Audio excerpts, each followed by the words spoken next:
This is my friend Nathan, and I'll be explaining insulin resistance to him. Okay, so a normal person's blood glucose level levels kind of look like this. A figure 8 model is what we call it. So when we eat,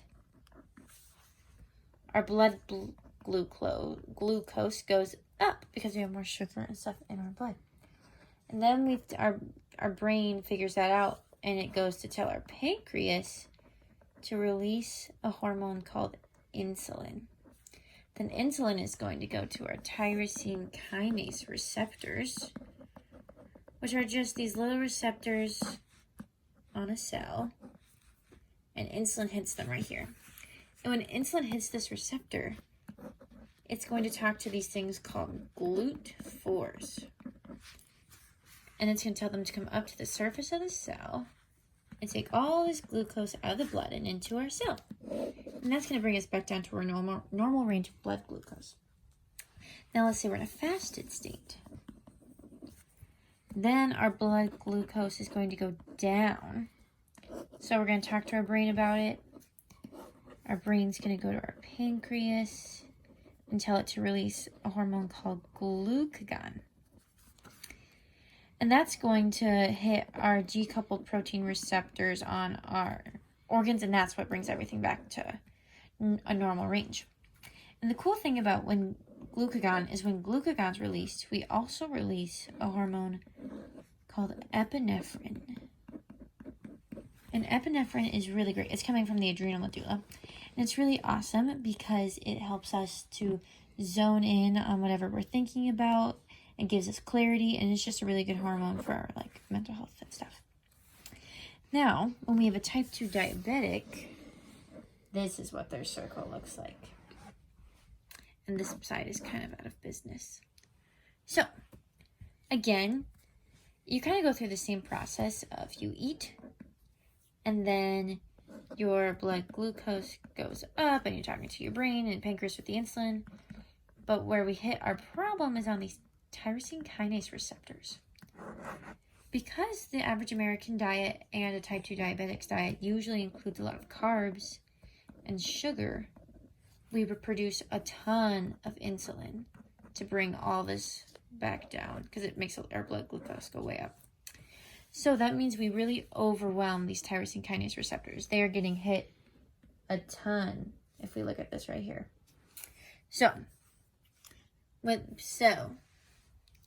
Because they get overwhelmed, they get really tired and they don't work as well. So that means they're not sending these GLUT4s up to take the glucose out of the blood. So that's why type 2 diabetic is doing a lot of insulin injections, because they're just trying to hit this thing over and over again until it works. And because of that, it takes usually quite a few cycles to get your blood glucose back down to a regular levels of about 70, 90. And that causes this section, this glucagon and epinephrine section, to basically shut down because it's never being used. Now, the issue with having a really high blood glucose is when it's super duper high, it's really toxic to the body. So when that happens, we automatically want to make it into fat. Specifically, we're going to be making it into visceral fat. Visceral fat is not good news at all. It causes heart disease and cancer, and it sticks kind of right on our truncal area, on our organs, and it is not good news at all. We don't want to do it. But when we make this visceral fat, it takes our blood glucose from our blood, and it makes it really quickly turn into fat, and that's going to cause our blood glucose to go really far down, like way too far down. And when that happens, that means that our brain is going to be like, oh my gosh, our blood glucose is so low, please get us sugar right now. But the issue is we don't have glucagon or epinephrine to do that. So we're going to release a hormone called cortisol. And it's going to bring our levels right back on up. Now you'd think, oh, cortisol brings it back up, so it's fine.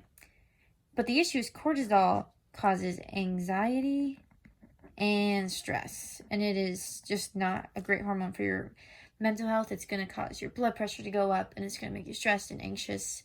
So basically, in a type 2 diabetic, you're going through this cycle of releasing insulin over and over and over again, and then going hypoglycemic and releasing cortisol. And it just kind of makes for a really bad equation that's going to cause a lot of diseases. But this can be prevented by eating a better diet, which can help you to release less insulin, which helps our tyrosine kinase receptors to be less overwhelmed. Another thing we can do is exercise. Exercise is really unique because it's going to cause these GLUT4 receptors to come up without the need of insulin. Scientists don't exactly know why this is the case, but for some reason that's the way it is. So that's why it's always recommended that you exercise a lot when you have type 2 diabetes, because this can all be reversed and you can go from this to this with just those 2 lifestyle changes.